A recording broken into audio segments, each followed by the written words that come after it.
सभी शिव भक्तों को ओम नमः शिवाय, बम बम भोले। भक्तों को सावन मास की ढेर सारी शुभकामनाएं। दोस्तों, जैसा कि आप सभी को पता है, नाग पंचमी आने वाली है।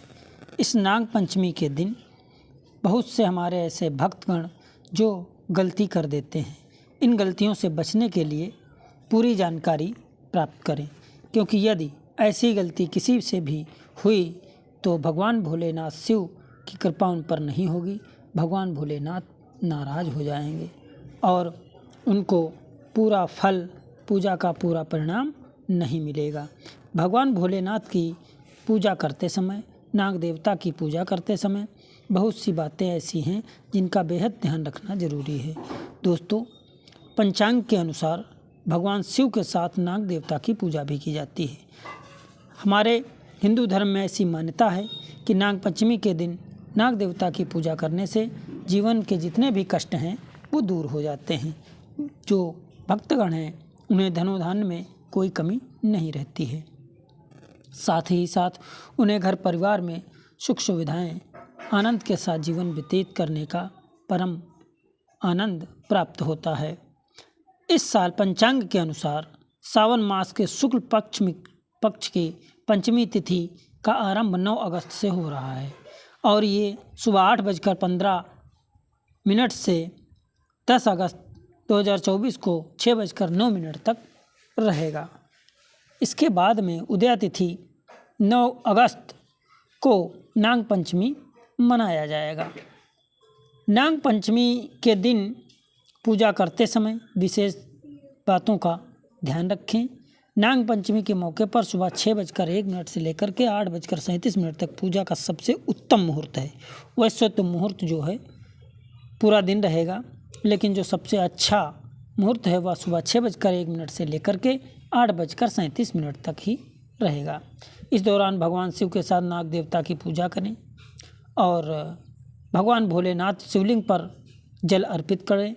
भगवान भोलेनाथ की पूजा आराधना करें और नाग देवता को फल फूल, धूप दीप, कच्चा दूध और नैवेद्य आदि अर्पित करें। नाग देवता की आरती उतारें।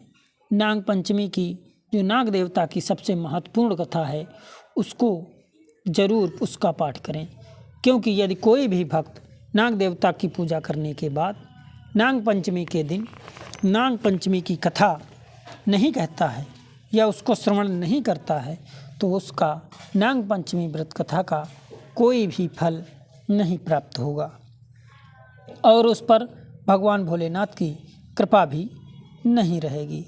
इसलिए सावन मास में व्रत रहने के साथ साथ नाग पंचमी के दिन नाग पंचमी की कथा करें और भगवान भोलेनाथ का आशीर्वाद प्राप्त करें। नाग पंचमी में नाग देवता जी को प्रचलित कथा है, वह यह है कि एक बहुत बड़ा सेठ था। वह सेठ जिसके कई पुत्र थे, कई पुत्रों में सबसे छोटा जो पुत्र था उसकी बहू, जो कि सबसे ज़्यादा सुशील, गुणी एवं बोलचाल में बहुत ही अच्छी थी। उसका स्वभाव परिवार में अन्य बहुओं की अपेक्षा सबसे अच्छा था। नाग पंचमी के दिन सारी बहुएं पूजा करने के लिए भगवान भोलेनाथ और नाग पंचमी नाग देवता की पूजा करने के लिए लीपाई पुताई करने के लिए मिट्टी लेने के लिए चल देती हैं। मिट्टी की खुदाई करते समय वहाँ एक सर्प निकलता है। सर्प निकलने पर सारी बहुएं डर जाती हैं और डरने के कारण उसको मारने के लिए दौड़ पड़ती हैं। तभी छोटी बहू, जो दिमाग से तेज, होशियार, सुशील और काफ़ी समझदार है, उसने सर्प को मारने से रोक दिया। कहा, दीदी इस सर्प को मत मारो, इस सर्प का कोई दोष नहीं है और इसको मारना ठीक नहीं होगा। और आज वैसे भी नाग पंचमी की पूजा है। भगवान भोलेनाथ के स्वरूप नाग देवता हमें दर्शन देने आए हैं, इनको मारना उचित नहीं होगा।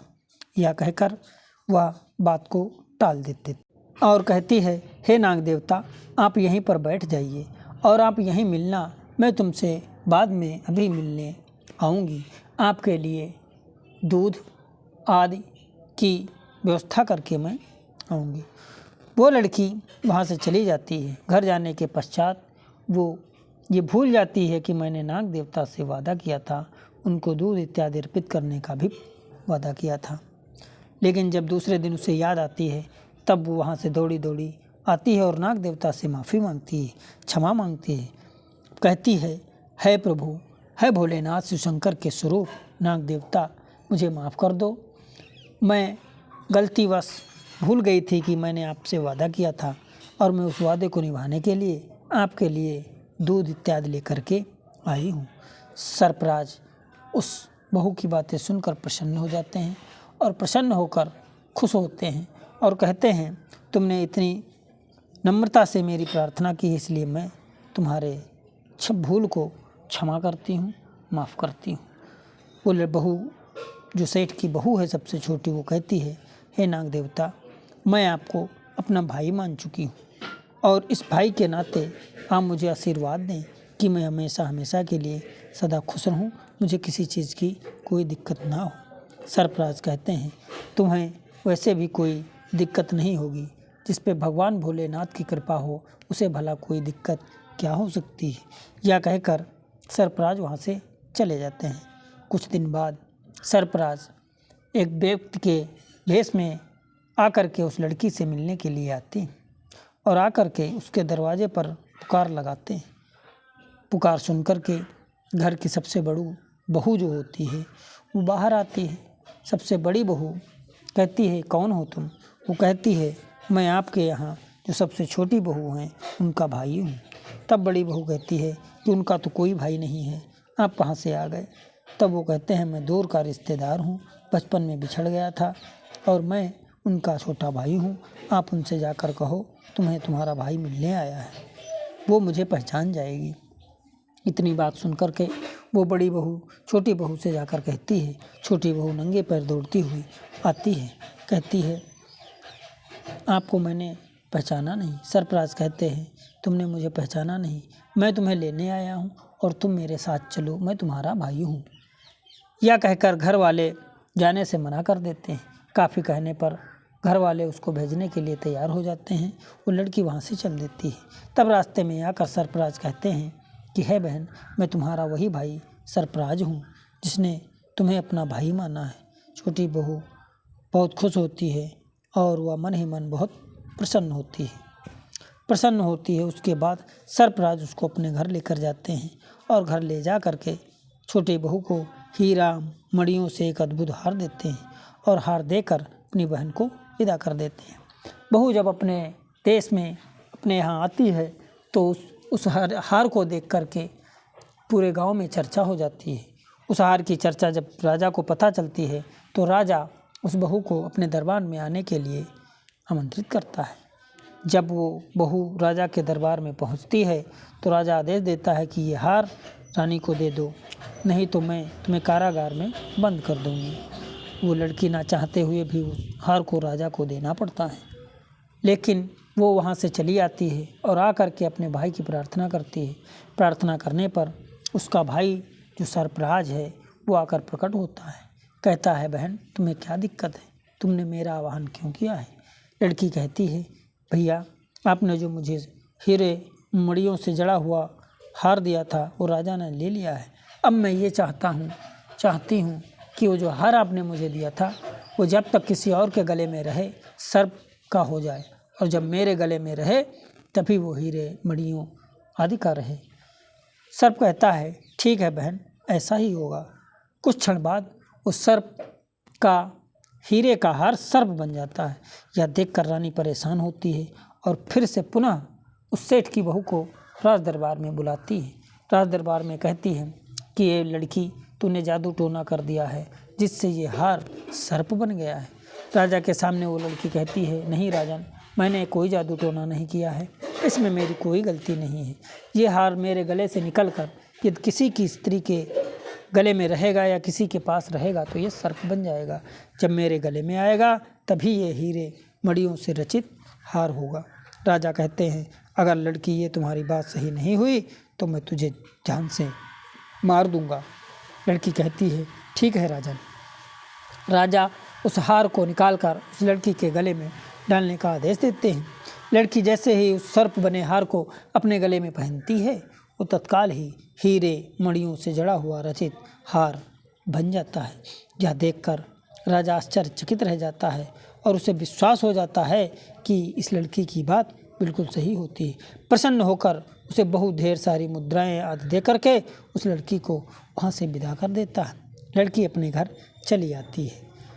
उस आने के बाद उसके घर वाले जो जेठ होते हैं, जेठ और उसकी जेठानी आदि उसे ईर्ष्या से, जलन से उसके पति को भड़काने लगती हैं और भड़का कर कहती हैं कि लगता है कहीं ये गलत संगत में आ गई है, जिसके कारण इसके पास में इतना धन धान्य हो गया है। उसका पति उस पर शक करने लगता है और शक करने पर उसे मारने के लिए उतारू हो जाता है।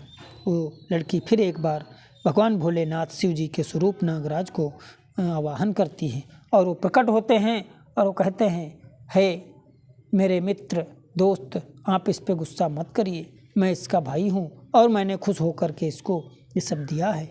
ये आचरण से बहुत ही सभ्य और नेक लड़की है, इस पर आप शक ना करें और ना ही गलत लांछन लगाएं और जीवन अपने अच्छे से जीवन व्यतीत करें। यह कहकर सरफराज वहाँ से चले जाते हैं।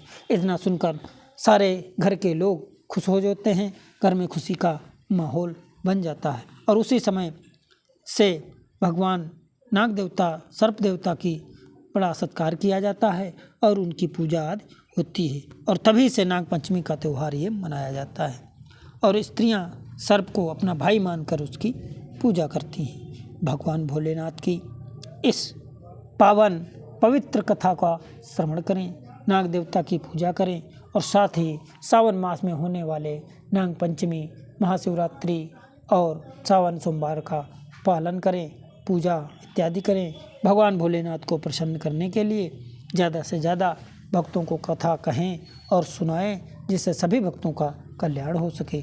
ओम नमः शिवाय। बम बम भोले। जय शिव, जय नाग देवता, जय नाग पंचमी। ओम नमः शिवाय।